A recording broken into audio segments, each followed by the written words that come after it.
Welcome to the Real Estate Espresso Podcast, your morning shot of what's new in the world of real estate investing. I'm your host, Victor Menashe. Today we're talking about neighborly opposition.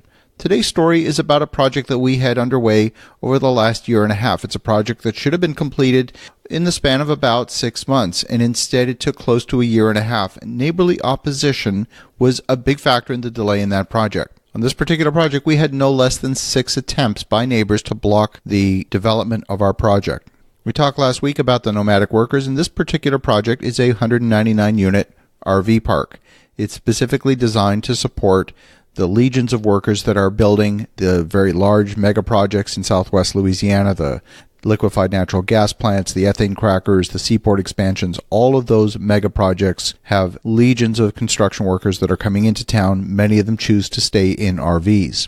Now, our neighbor is a community arena, and they were the first ones to publicly oppose our project, despite the fact that it had already been approved by zoning.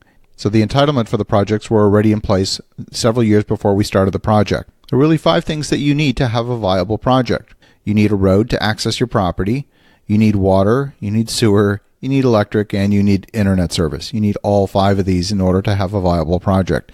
And we've had attempts by neighbors to block us in every single one of these. And the point of telling you this story is not to focus on the neighbors and the things that they tried to do to stop us. It's to focus on how the team built resilience into the project and managed to overcome these obstacles in spite of the opposition.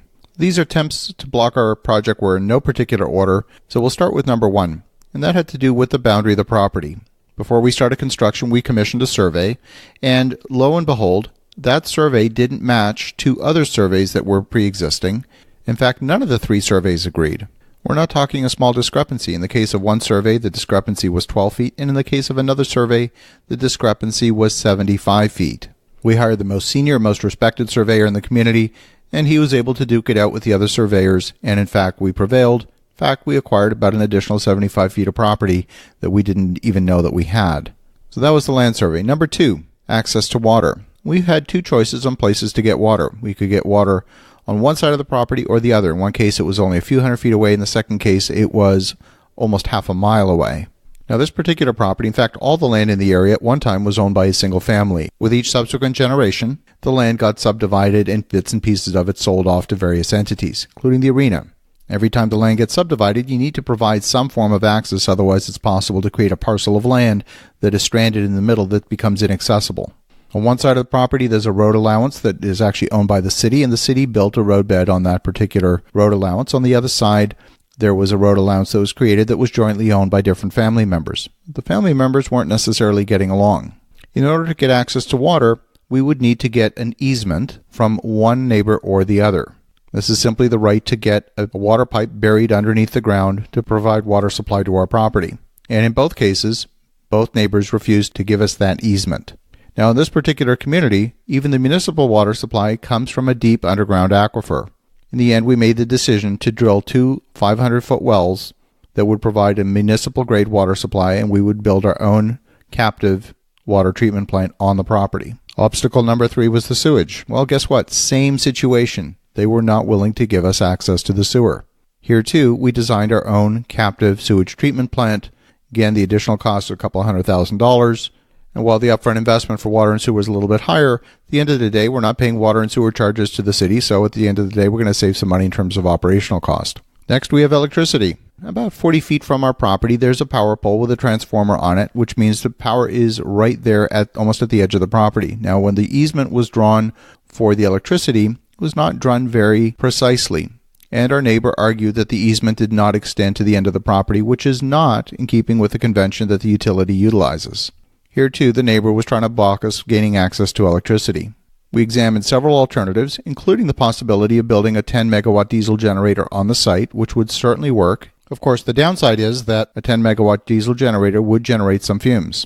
In the end, they allowed us to gain access to the power that was right at our property line. And then finally, we come to the road. The road that was built by the city, the roadbed was constructed fully by the city. We expected it would be built in the right place. That's normally what any rational person would assume. Our neighbor presented a survey demonstrating that the road was in fact encroaching on their property, and therefore it was not a public roadway and we had no right to use it. After a few weeks of initial disbelief, we actually concluded that our neighbor was right. The road was built in the wrong place.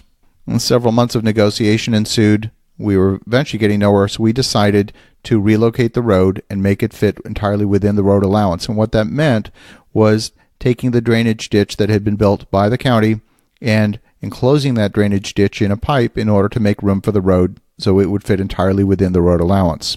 Eventually, we brought some political pressure to bear. We engaged some local politicians, and at the end of the day, our neighbor relented and granted us use of the additional 25 feet that were necessary to gain access to the existing roadbed. So folks, these are the types of things that can happen in almost any project. You never know going into a project what your community support's going to be like or whether you're going to face opposition or not. And if you do, the key is to develop sufficient resilience, sufficient creativity within your team that you can overcome whatever obstacle gets thrown at you. As you're thinking about that, have a spectacular day. Put your obstacles in perspective. I'll talk to you again tomorrow.